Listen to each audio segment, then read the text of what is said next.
اذ استسقى موسیٰ لقومہ فقلنا اضرب بعصاک الحجر، اور جب کہ پانی طلب کیا موسیٰ نے اپنی قوم کے لیے تو ہم نے فرمایا کہ لگاؤ ضرب اپنے اس عصا سے اس چٹان پر. میں اس کا اضافہ اس لیے کر رہا ہوں کہ الف لام یہاں پر عہد کا ہے، اس معین چٹان پر جو اللہ نے بتا دی. فانفجرت منہ اثنتا عشرۃ عینا، فجر کہتے ہیں اس پھٹنے کو. تو فجر بھی وقت جو ہے فجر کا وہ بھی اس معنی میں کہ پاؤں پھٹتی ہے، اور یہ جو رات کی تاریکی کا پردہ چاک ہوتا ہے اور سپیدہ سحر نمودار ہوتا ہے تو یہ فجر ہے. اسی لیے فاجر اس شخص کو کہتے ہیں جو آپے سے باہر ہو جائے، جو اپنے نفس پر کنٹرول نہ کر سکے، خواہشات نفس پر، شہوات پر، جذبات پر قابو نہ پا سکے، وہ فاجر ہے. اس لیے کہ گویا کہ وہ آپے سے باہر ہے، وہ سیلف کنٹرول اس میں نہیں ہے، اپنے وجود کے اوپر اسے خود جو ہے وہ قابو حاصل نہیں ہے، وہ فاجر ہے. تو فرمایا فن فجرت، تو پھوٹ بہے اس میں سے من حسنتا عشرۃ عینا، 12 چشمے. فم بچست کا لفظ آیا ہے سورہ اعراف میں، یہی آیت وہاں بھی آئی ہے، تو اس میں سے پھوٹ بہے، صرف لفظ کا فرق ہے، مفہوم وہی ہے. قد علم کل اناس مشربہم، جان لیا، اور یہاں مراد ہے معین کر لیا. قد علم، عالمہ سے قد کا اضافہ کر کے گویا کہ تعین کر لیا، ہر قبیلے نے، کل اناس، تمام لوگوں نے، یعنی ہر جمعیت جو تھی. یہ اناس کا لفظ جو ہے اس میں جمع ہے، اس کا کوئی واحد نہیں ہے. لوگوں کی ایک جمعیت، انسانوں کی کوئی جمعیت، اور وہ جمعیت وہاں قبائل کی شکل میں تھی. 12 بیٹے حضرت یعقوب کے، اس سے 12 قبیلے تھے بنی اسرائیل کے، تو 12 چشمے پھوٹ بہے، اور ان میں سے ہر قبیلے نے اپنا گھاٹ معین کر لیا. قد علم کل اناس مشربہم، مشرب یہ گویا کہ اس میں ظرف ہے، شرب یشرب پینا، اور پینے کی جگہ گھاٹ جہاں سے پانی پیا جائے، یہ مشرب ہے. قد علم کل اناس مشربہم، ہر گروہ نے، ہر قبیلے نے معین کر لیا اپنا گھاٹ. کلوا واشربوا من رزق اللہ ولا تعصوا فی الارض مفسدین، اور گویا کہ ان سے کہہ دیا گیا. یہاں پر قیلا کا لفظ جو ہے محذوف ہو جاتا ہے، کوئی ضرورت نہیں اس کی. ایک گویا کہ تصویر حال سامنے آ رہی ہے کہ اس کے بعد یہ بات ان سے کہہ دی گئی، یا یہ کہ حالت ایسی ہو گئی کہ جس سے از خود یہ بات ظاہر ہو رہی تھی، چاہے وہ لفظاً وہ بات کہی نہ بھی گئی ہو، تو وہ صورت حال کی تعبیر کی جا رہی ہے. کلوا واشربوا من رزق اللہ، کھاؤ اور پیو. دیکھیے پہلے من و سلوہ کا ذکر تھا، وہاں لفظ صرف کلو آیا تھا. اب یہاں چونکہ پانی کے 12 گھاٹ آئے ہیں تو وشربو کا اضافہ ہو گیا. کلوا واشربوا من رزق اللہ، کھاؤ اور پیو اللہ کے رزق میں سے. ولا تعصوا فی الارض مفسدین، اور زمین میں اینڈتے نہ پھرو فساد مچاتے ہوئے، سرکشی کرتے ہوئے، تمرد کا مظاہرہ نہ کرو. اور جو کچھ کہ تم اپنے نبی، اپنے رسول حضرت موسیٰ اور ہارون کے ساتھ کرتے رہے ہو، اس روش سے باز آؤ، اور اللہ تعالیٰ کے سامنے بھی صرف گندگی کی کیفیت اختیار کرو، اور اللہ تعالیٰ کی نعمتوں کا شکر ادا کرو. ولا تعصوا فی الارض مفسدین. یہ عصا اور عیسا، عین یہ اور سے، اور عین سے اور یہ اگرچہ حروف اصلی ایک ہیں لیکن ان میں سے ترتیب ذرا بدل جاتی ہے، لیکن دونوں کا مفہوم ایک ہی ہے. العیس شدت الفساد، یہ امام قرطبی کی وضاحت ہے کہ عیس ہے جس میں فساد کی شدت پیدا ہو جائے، وہ عیس ہے. والعصا اشد من الفساد، اور جب اس میں بہت ہی فساد میں تمرد اور سرکشی، بلکہ کہنا چاہیے بغاوت کا عنصر پیدا ہو جائے، تو وہ عصا ہے. ولا تعصوا فی الارض مفسدین، تو زمین میں سرکشی کرتے ہوئے اور بغاوت پر آمادہ ہو کر اللہ اور اس کے رسول کے مقابلے میں مد مقابل بن کر آ کر زمین میں فساد نہ مچاؤ. وَإِذْ قُلْتُمْ يَا مُوسَىٰ لَن نَّصْبِرَ عَلَىٰ طَعَامٍ وَاحِدٍ، اور یاد کرو جب کہ تم نے کہا تھا اے موسیٰ ہم ہرگز صبر نہیں کر سکتے، اور یہاں صبر سے مراد ہے قناعت کرنا. ہم ہرگز قانے نہیں ہو سکتے، قناعت نہیں کر سکتے عَلَىٰ طَعَامٍ وَاحِدٍ، یہ ایک ہی کھانا ہے. ہم تو اکتا گئے کھا کھا کر، چاہے کتنا ہی اچھا بٹیر کا گوشت ہے، لیکن یہ کہ آدمی کو مسلسل کھانا پڑے تو یہ ہم اپنے اوپر بھی طاری کریں تو بات سمجھ میں آتی ہے، طبیعت اکتا جاتی ہے. اعلیٰ سے اعلیٰ غذا ہو، اعلیٰ سے اعلیٰ جو انسان کو نعمتیں میسر ہو، لیکن تسلسل اگر ہو، انسان کو کچھ نہ کچھ اس میں تنوع چاہیے، کچھ تبدیلی چاہتا ہے، مونوٹنی جو ہے وہ پسند نہیں ہوتی. تو لن نصبر علی طعام واحد، ہم ایک کھانے کے اوپر صبر نہیں کر سکتے، ہمارے لیے ممکن نہیں ہے کہ اسی ایک غذا کے اوپر ہم قناعت کرتے رہیں. فادع لنا ربک، تو دعا کرو ہمارے لیے اپنے رب سے، خاص استدعا کرو، دعا کرو.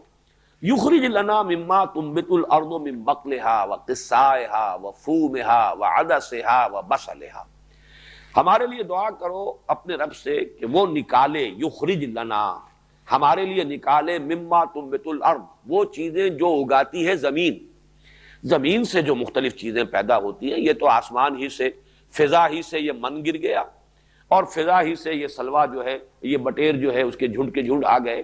یہ زمین میں سے جو چیزیں اگتی ہیں ہم اس کے عادی رہے ہیں، وہ ہماری غذا رہی ہے، تو ذرا حکم دو۔ اگر ایک ضرب سے تمہاری جو عصا کی اور وہ ایک چٹان میں سے 12 چشمے پھوٹ بہے، سمندر جو ہے اسی عصا کی ضرب سے پھٹ گیا، تو یہ بھی ہمارے لیے معجزہ جو ہے، تم اگر اللہ سے دعا کرو تو اس کا ظہور ہو۔ مما تنبت الارض من بقلها وقثائها وفومها وعدسها وبصلها، ان 5 میں سے صرف ایک لفظ کے معنی میں کچھ اختلاف ہوا ہے، باقی یہ کہ 4 کے بارے میں تقریباً اتفاق رائے ہے۔ بقلها سے مراد ہیں ساگ، ترکاریاں، سبزیاں، یہ چیزیں کہ جو زمین سے پیدا ہوتی ہیں۔ من بقلها وقثائها سے یہ ککڑیاں، کھیرے، یہ بھی زمین سے پیدا ہونے والی چیزیں، ساری کی ساری چیزیں وہی ہیں، نباتاتی پیداوار۔ مما تنبت الارض من بقلها وقثائها۔ فوم کے بارے میں اختلاف ہے، مجھے زیادہ قوی رائے یہی معلوم ہوتی ہے، اس سے مراد لہسن ہے۔ تھوم اور فوم، تھوم جو ہمارے یہاں پنجابی میں بھی لفظ آیا ہے، معلوم ہوتا ہے کہ یہ وہی لفظ ہے کہ جس نے پنجابی میں یہ شکل اختیار کی ہے، اور یہ لہسن کے لیے ہے، اور بہت سے ہمارے مفسرین کی رائے بھی ہے، لیکن بعض حضرات نے یہ گیہوں اور اناج کے معنی میں اس کو لیا ہے۔ بہرحال میں اس میں کوئی نہیں کر سکتا کہ اس کی دلیل کیا ہے، یہ لغت کی وہ باریکیاں ہیں کہ جس کی تحقیق کا موقع نہیں ہے۔ فومہا وعدسہا وبصلہا، عدس کہتے ہیں مسور کی دال، اور بصلہا پیاز۔ اب یہ وہ چیزیں ہیں کہ جن سے تنوع پیدا ہوتا ہے غذا میں، اور اس کے اندر لذت پیدا ہوتی ہے۔ لہسن ہے اور پیاز ہے، اس سے وہ مسالے بنتے ہیں، سالن بنتے ہیں، گریوی بنتی ہے۔ تو ان تمام چیزوں کے لیے انہوں نے خاص طور پر جو ہے ان لذتوں کے، ان چٹخاروں کو یاد کر کے جو مصر میں جس کے عادی تھے دعا کی، استدعا کی۔ قال تستبدلون الذی هو ادنی بالذی هو خیر، حضرت موسیٰ نے فرمایا کیا تم بدل لینا چاہتے ہو اس چیز کو کہ جو ادنا ہے اس کے عوض کے جو بہتر ہے؟ اللہ نے تمہیں جو غذا دی ہے وہ کہیں بہتر ہے، بہت اعلیٰ ہے، ارفع ہے، یہ چیزیں ادنا ہیں، کمتر ہیں، گھٹیا ہیں، تو کیا تم یہ چاہتے ہو کہ اعلیٰ کو دے کر اور گھٹیا جو ہے اس شے کو قبول کر لو؟ اہبطوا مصرا، اگر ایسا ہے ہی تو جاؤ کہیں سیٹل ڈاؤن، کسی شہر میں، بڑے شہر میں جا کے آباد ہو جاؤ۔ یہ مصر سے مراد ملک مصر نہیں ہے، بلکہ مصر کا لفظ آتا ہے کسی بھی بڑے شہر اور بڑی بستی کے لیے۔ چنانچہ ہماری فقہ کی کتابوں میں مصر جامع اس کو کہا جاتا ہے کہ وہ شہر جس میں کہ جمعے کی نماز ہو سکے۔ یہ فقہ کا مسئلہ ہے کہ گاؤں میں، دیہات میں یہ جمعے کی نماز نہیں ہوا کرتی تھی، بلکہ جمعے کی نماز مصر جامع، ایسا شہر کہ جس میں کافی جمعیت آباد ہو، جس میں کہ حکومت کا بھی کوئی نہ کوئی کارندہ جو ہے وہ موجود ہو، کم سے کم یہ کہ آج کل جو ہماری اصطلاحات ہیں وہ گرداور قانون گو کا کوئی حلقہ ہو، اس کی کوئی حیثیت ہوتی ہے اس علاقے میں، اس لیے کہ جمعے کا نظام جو ہے اسلام میں وہ در حقیقت حکومت کے نظام کے ساتھ انٹیگریٹڈ ہے۔ یہ علیحدہ سے اپنے طور پر جمعے جو ہے انفرادی طور پر جس نے چاہا جمعے کی نماز جو ہے وہ شروع کر دی، اس کا اسلامی ریاست میں کوئی امکان نہیں۔ تو فقہ میں بحثیں یہی ہوتی ہیں، مصر جامع۔ اور یہی بات مجھے معلوم ہوئی جب میں مصر گیا تھا کچھ دنوں کے لیے، تو وہاں لفظ مصر کا اطلاق وہ جو مصری لوگ ہیں وہ قاہرہ پر کرتے ہیں۔ مثلا یہ کہ پورٹ سعید جب میں گیا، یا اسی طریقے سے دوسرے شہروں میں جانا ہوا، کسی پوچھا کہاں جا، مصر جا رہا ہوں، اور میں حیران ہوتا تھا مصر جا رہے ہیں، مصر میں تو ہو تم، یہ پورا ملک جو ہے اس کا نام مصر ہے، لیکن وہ مصر قاہرہ کو کہتے ہیں، مصر، بلکہ وہ مصر نہیں کہتے، مصر کہتے ہیں۔ تو مصر میں جا رہا ہوں میں، یعنی یہ کہ وہ قاہرہ کا سفر کر رہا ہوں۔ تو مراد یہ ہے کہ اگر تمہیں یہی چیزیں چاہیے تو اب تمہیں کہیں سیٹل ہونا پڑے گا تاکہ کاشت کرو، اگاؤ اب زمین سے۔ اہبطوا مصرا، اور یہاں وہ لفظ آ گیا جس کے بارے میں نے وہ چوتھے رکوع میں جب لفظ آیا تھا حضرت آدم علیہ السلام سے جب کہا گیا اہبطوا منہا، تو اس کا یقیناً یہ مطلب بھی ہو سکتا ہے کہ کہیں کسی جگہ آسمانوں میں کہیں وہ جنت تھی آزمائشی، جہاں حضرت آدم اور حضرت حوا کو رکھا گیا اور پھر وہاں سے اترنے کا حکم دیا گیا۔ لیکن یہ اہبطوا کا لفظ جو ہے وہ اس کے حوالے سے اگر پڑھا جائے، القرآن یفسر بعضہ بعضا، تو یہاں ظاہر بات ہے یہ اہبطوا جو ہے کہیں آسمان سے زمین پر اترنے کے لیے نہیں ہے، بلکہ صحرا نوردی کی اس زندگی کو چھوڑ کر سیٹل ڈاؤن سم ویئر، کہیں جا کر آباد ہو جاؤ۔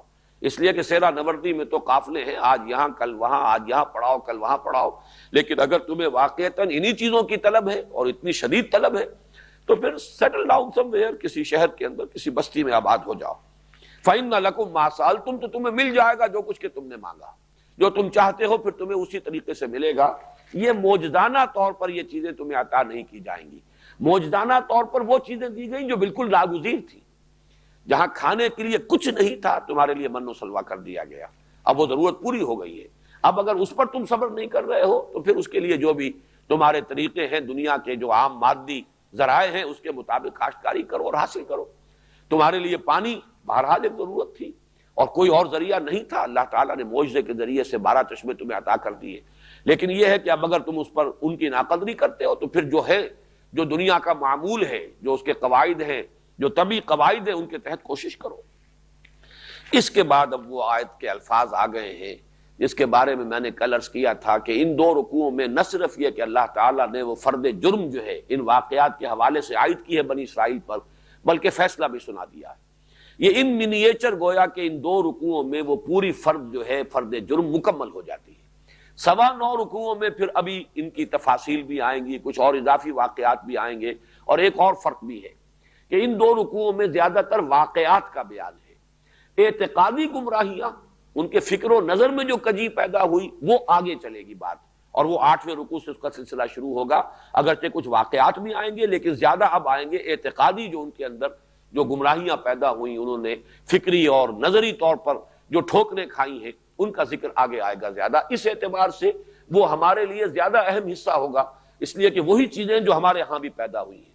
باقی تاریخی اعتبار سے اس طرح کے معجزات سے ہماری تاریخ جو ہے وہ تقریباً خالی ہے. حضور صلی اللہ علیہ وسلم نے جو کچھ کیا ہے 23 برس میں، جو بھی محنت کر کے آپ نے انقلاب برپا کیا، وہ جد و جہد سے، عمل سے، انسانی ہیومن ایفرٹ، ہیومن سٹرگل، اس کے اندر ان معجزات کا دخل تقریباً نہ ہونے کے برابر ہے.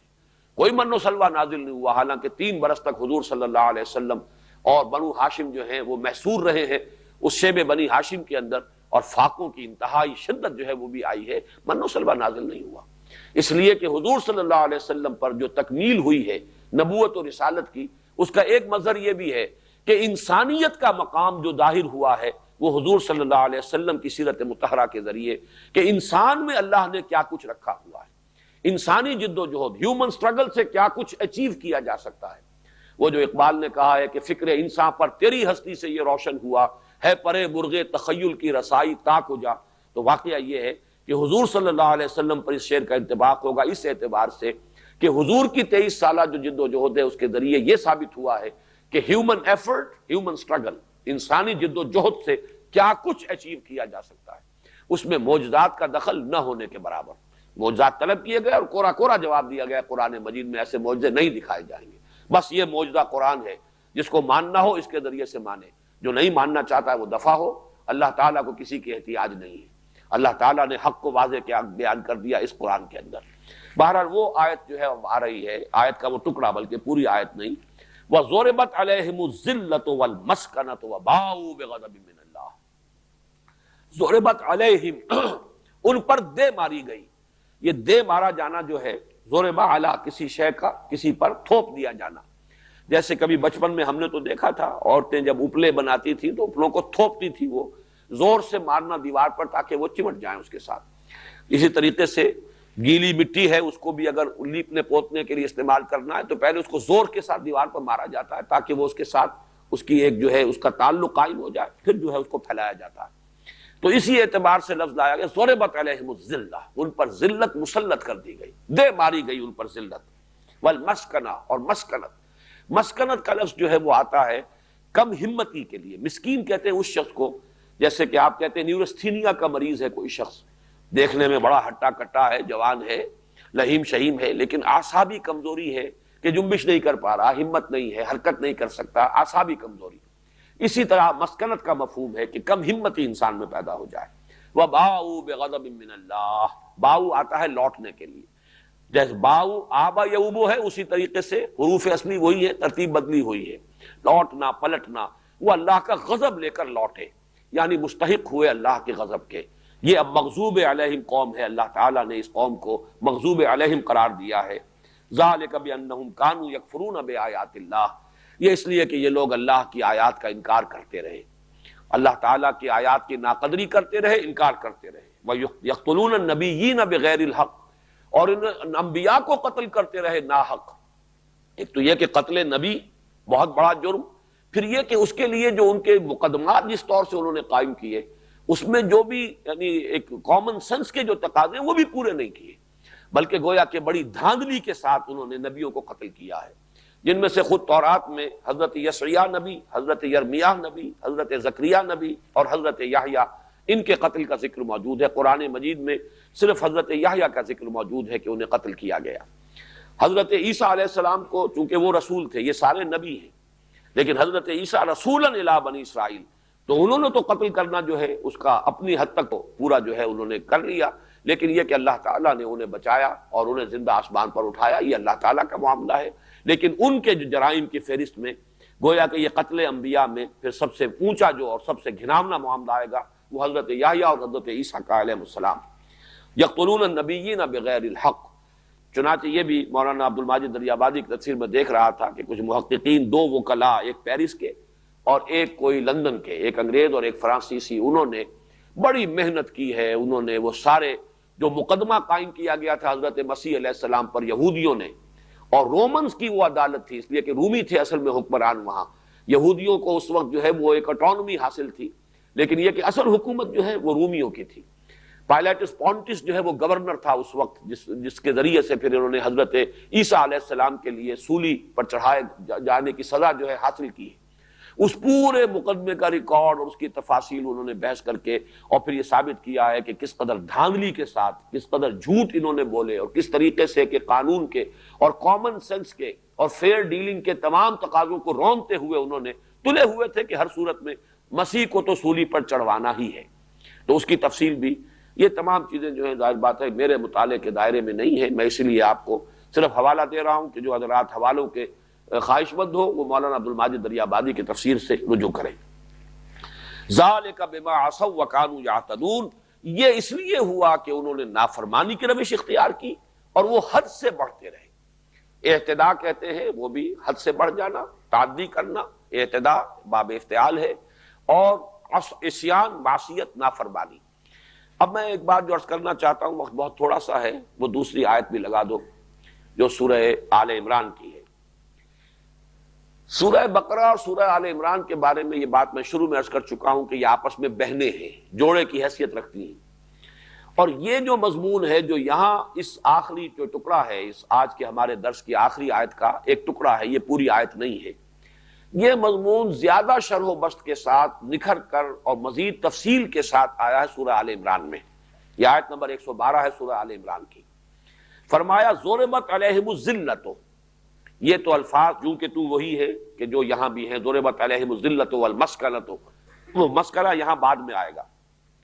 ضربت علیہم الذلۃ اینما ثقفوا الا بحبل من اللہ وحبل من الناس وباؤوا بغضب من اللہ وضربت علیہم المسکنہ۔ باؤوا بغضب من اللہ کے الفاظ بھی وہی، ضربت علیہم المسکنہ وہ بھی وہاں پر آیا تھا، ضربت علیہم الذلۃ والمسکنۃ وباؤوا بغضب من اللہ۔ اس میں اضافہ کیا گیا ہے، آخر میں پھر وہی ہے، ذالک بانہم کانوا یکفرون بآیات اللہ ویقتلون الانبیاء، یہاں تھا یقتلون النبیین بغیر الحق، یہاں آیا ہے یقتلون الانبیاء بغیر حق، ذالک بما عصوا وکانوا یعتدون۔ یہ انہی الفاظ پر آیت ختم ہوئی ہے جن پر کہ سورہ بقرہ کی وہ آیت جو آج ہمارے درس میں آخری آیت کے طور پر شامل ہے۔ اس میں جو اضافہ ہے اینما ثقفوا الا بحبل من اللہ وحبل من الناس، یہ ہے ٹکڑا جو میں چاہتا ہوں کہ اچھی طرح آپ سمجھ لیجئے، اس لیے کہ اس آیت پر ایک اشکال ذہنوں میں پیدا ہوتا ہے کہ قرآن تو کہتا ہے کہ ان پر ذلت اور مسکنت جو ہے تھوپ دی گئی، مگر آج تو ہم دیکھ رہے ہیں کہ وہ بڑے باعزت ہیں، سربلند ہیں، ان کی حکومت قائم ہو گئی ہے، اسرائیل کی ریاست دنیا میں قائم ہوئی، اور وہ جس طریقے کے یعنی دبدبہ ان کا اس وقت ہے، عالم عرب تقریباً شکنجے میں آ چکا ہے، اور علامہ اقبال دیکھ آئے تھے اس صدی کے شروع میں، ان کا مشاہدہ تھا کہ فرنگ کی رگے جہاں پنجہ یہود میں ہے۔ تو یہ صورتحال جو ہے قرآن مجید کے اس بیان سے تو یکسر مختلف ہے جو سامنے آتی ہے۔ کہاں وہ الفاظ ضربت علیہم الذلۃ والمسکنۃ وباؤوا بغضب من اللہ، کہاں یہ کہ کیفیت ان کی یہ ہے، ان کا یہ عروج جو ہے جو ہو رہا ہے۔ تو یہاں نوٹ کر لیجئے کہ قرآن مجید میں سورہ آل عمران میں اضافہ کر دیا گیا، جہاں کہیں بھی ہوں گے ان پر ذلت اور مسکنت مسلط رہے گی، الا بحبل من اللہ وحبل من الناس۔ دو استثناء ہیں، یا اللہ تعالیٰ کے سہارے یا لوگوں کے سہارے، اور اللہ تعالیٰ کے سہارے سے مراد کیا ہے؟ سورہ بنی اسرائیل کے پہلے رکوع میں جو بیان کیا گیا، ان کے 4 ادوار جو تاریخ کے مکمل ہو چکے تھے نزول قرآن کے وقت، بعثت محمدی صلی اللہ علیہ وسلم کے وقت، ان کو بیان کر کے فرمایا عسیٰ ربکم ان یرحمکم وان عدتم عدنا وجعلنا جہنم للکافرین حصیرا ان ھذا القرآن یہدی للتی ہی اقوم، اور یہی قرآن ہے جس کے بارے میں فرمایا گیا ہے حبل اللہ المتین، یہ اللہ کی مضبوط رسی ہے۔ گویا کہ ایک چانس ان کے لیے اللہ نے باقی رکھا تھا، جب وہ حبل اللہ المتین نازل ہوگی، اگر اس کی تصدیق کریں گے، اسے مانیں گے، اس کے زیر سایہ آئیں گے، عسیٰ ربکم ان یرحمکم، یا اللہ تعالیٰ ایک موقع تمہیں دے گا کہ اگر تم چاہو محمد صلی اللہ علیہ وسلم کے دامن رحمت میں آ جاؤ، اگر تم اس کی ہمت کر سکو، قرآن کو مانو، قرآن پر ایمان لاؤ، تو یہ حبل من اللہ، یہ حبل اللہ ہے، اللہ کی مضبوط رسی۔ القرآن حبل اللہ الممدود من السماء الی الارض، یہ اللہ کی رسی ہے جو تنی ہوئی ہے آسمان سے زمین تک، جس کا ایک سرا ہمارے ہاتھ میں ہے، ایک سرا اللہ کے ہاتھ میں ہے۔ یہ مختلف احادیث میں نے متعدد مواقع پر بیان کی ہیں، اور غالباً تعارف قرآن کے ضمن میں بھی یہ مضمون بیان ہوا تھا۔ تو یہاں نوٹ کر لیجئے کہ 2 امکانات ان کے لیے باقی رکھے گئے، الا بحبل من اللہ، اللہ تعالیٰ کے کسی سہارے کی بنیاد پر، وہ موقع انہوں نے کھو دیا۔ اب جو کچھ ہو رہا ہے وہ حبل من الناس ہے، دوسروں کے سہارے، اس لیے کہ اب ان کا یہ بات بالکل ہر شخص جانتا ہے، جس سے کہ کوئی شخص بھی انکار نہیں کر سکتا، اپنے بلبوتے پر وہ نہیں کھڑے ہیں، بلکہ در حقیقت پورے عیسائی دنیا پر، اور عیسائی دنیا کا بھی خاص طور پر ایک حصہ، جس کے لیے ایک جدید اصطلاح ہے ویسپ، وائٹ اینگلو سیکسن پروٹیسٹنٹس، یہ جو پروٹیسٹنٹزم پیدا ہوا ہے یورپ میں، اس میں محسوس ہوتا ہے کہ در حقیقت یہودی اثرات، ایک تو اسلام کے اثرات پہنچے اسپین کے ذریعے سے، اور ایک خاص رخ جو دیا ہے اس کو، لوتھر کی اس تحریک کو، وہ یہودیوں نے دیا ہے، اور اسی کے ذریعے سے اس نے اپنے لیے سود جائز قرار دلوایا ہے یورپ کے اندر، اور وہاں سے ان کے ہتھ کنڈے شروع ہوئے ہیں، اور سودی کا اپنے کاروبار کا اور قرضوں کا جال پھیلا کر انہوں نے یورپ میں خاص طور پر وائٹ اینگلو سیکسن پروٹیسٹنٹس کے اوپر تسلط حاصل کیا ہے۔ جرمنی میں اب بھی ان کے خلاف نفرت موجود ہے، ایسٹرن یورپ کے ممالک میں ان کے خلاف شدید نفرت موجود ہے، لیکن یہ ویسٹ جس کو کہا گیا، اس زمانے میں جبکہ یہ خلیج کی جنگ چل رہی تھی تو ویسٹ کا لفظ بار بار آیا ہے، white Anglo Saxon Protestant, Bush بھی انہی میں سے ہے، اور یہ جو بھی یعنی برطانیہ کی قوم ہے اور فرانسیسی بھی، یہ در حقیقت وہی قومیں ہیں نارڈک ریسز، یہ ان میں سے اینگلو سیکسن جو ہے، باقی جرمنز جو ہیں یہ ایرینز ہیں، یہ مختلف نسل ہے، اسی طریقے سے رومنز جو ہیں وہ ایرینز ہیں، ایسٹ یورپ کی اقوام بھی مختلف اقوام ہیں، لیکن یہ جو اینگلو سیکسن جو بھی لاٹ ہے، یہ جو حصہ ہے نوع انسانی کا، اور اس میں سے خاص طور پر پروٹیسٹنٹ، ان کے اوپر ان کا تسلط ہے، اور اس تسلط کی وجہ سے ان کے سہارے پر یہ اس وقت جی رہے ہیں۔ اس اعتبار سے قرآن مجید کے یہ الفاظ، اس لیے کہ یہ بات ہمارے سامنے تاریخی اعتبار سے آ چکی ہے واقعاتی انداز میں۔ ٹھیک ہے کہ سن 67 میں انہیں بہت بڑی فتح حاصل ہوئی، عربوں نے بڑی بزدلی کا مظاہرہ کیا، سازش تھی یا کیا تھا اللہ جانے، غداری ہوئی، کیا ہوا تفصیلات معلوم نہیں، لیکن آپ کو معلوم ہے صحرائے سینا کے اندر وہ میزائلز جو ہیں وہ رکھے رہ گئے، ٹریگر دبانے والے نہیں رہے، بھاگ آئے، وہ جوتیاں چھوڑ کر اور اپنی وردیاں چھوڑ کر مصری بھاگے ہیں وہاں سے۔ ہو سکتا ہے کوئی غداری ہو، جیسے کہ غداری ہوئی تھی ٹیپو سلطان سے، اس کے جو بھی نائبین تھے انہوں نے غداری کی تھی، اور اسی کی وجہ سے انگریز جو ہے انہیں شکست دے سکے تھے، ورنہ ٹیپو کو شکست دینا انگریز کے بس کا روگ نہیں تھا۔ خاص طور پر اہل تشیع تھے اس کے ہاں کچھ لوگ، جن کو کہ انگریزوں نے اپنے ساتھ ملایا تھا، اور غداری ہوئی تھی وہاں۔ اسی طریقے سے پلاسی کی جنگ جو ہے وہ بھی ایک غداری کی وجہ سے جیتی گئی، تو ہو سکتا ہے کہ وہاں بھی غداری ہوئی ہو، اس کی تفاصیل ہمیں معلوم نہیں، لیکن پھر یہ کہ 1973 کی رمضان وار جس کو کہتے ہیں، اس میں مصریوں نے اپنے ماتھے سے وہ کلنک کا ٹیکہ دھو دیا، بار لیو لائن جسے اسرائیل نے کہا تھا کہ اس کو کراس نہیں کیا جا سکتا، ناممکن۔ اور یوم کپور جو ہے وہ ان کی عید تھی، عید کفارہ اس کو کہنا چاہیے، کپور کا لفظ جو ہے جو آپ پڑھتے ہوں گے اخبارات میں، یہ در حقیقت کفارہ ہے، یہ لفظ عبرانی کے اور جو عربی کے قریب قریب ہے۔ چنانچہ ایک مرتبہ میں گھوم رہا تھا شکاگو میں، تو ایک سینیگوگ کے پاس سے میرا گزر ہوا، سینیگوگ تقویٰ، تو میں نے وہاں کے ساتھیوں سے پوچھا جو رہتے ہیں اسی بستی میں کہ یہ کبھی آپ نے غور کیا لفظ کیا ہے؟ کہا نہیں۔ میں نے کہا یہ تقویٰ ہے، سینیگوگ تقویٰ، یہ مسجد تقویٰ ہے۔ یہ الفاظ جو بہت مشترک ہیں، یہود کے اور تورات کی اصطلاحات اور قرآن مجید کی اصطلاحات، ہماری دین کی عربی زبان کی بنیادی اصطلاحات میں بہت قریب۔ یوم، اب یوم عربی کا لفظ ہے، یوم کپور یوم کفارہ، کفارے کا دن ہے، وہ گناہوں کے کفارے کے لیے ان کی ایک عید ہے، تو یہ عید کفارہ ہے۔ بہرحال اس دن جو حملہ کیا ہے، اور جیسا کہ آپ کے علم میں ہے کہ گولڈا مائر جو ہے وہ خودکشی کرنے تک کا فیصلہ کر چکی تھی۔ امریکہ سے پھر جو وہ عام سپلائی ہوئی ہے، اور ایک فضائی پل گویا کہ اس وقت بھی جیسے کہ یہ اب خلیج کی جنگ کے دوران ہوا ہے کہ مسلسل معلوم ہوتا تھا کہ ایک کے بعد دوسرا دیو ہیکل طیارہ چلا آ رہا ہے، جیسے کہ کوئی پل بند گیا ہو، اور اس تسلسل کے ساتھ اسی طرح اس وقت ہوا تھا۔ تو اصل میں اگر ان کا کوئی سہارا ہے، اور یہ وہ آخری ہے، چراغ جو ہے بجھنے سے پہلے بھڑکتا ہے، یہ اس کی آخری بھڑک ہے، لیکن بہرحال اس کے بعد آخری تباہی بھی ان کی آئے گی۔ لیکن یہ دوسری بات ہے کہ ان کی آخری تباہی سے قبل مسلمانوں پر ان کے ہاتھوں اللہ تعالیٰ کا عذاب جو ہے اس کے کوڑے برسنے والے ہیں، جو ہماری آنکھوں کے سامنے اب نظر آ رہا ہے۔ اللہ تعالیٰ اس سے ہمیں اپنی پناہ میں رکھے۔ بارک اللہ لی ولکم فی القرآن العظیم ونفعنی وإیاکم بالآیات والذکر الحکیم۔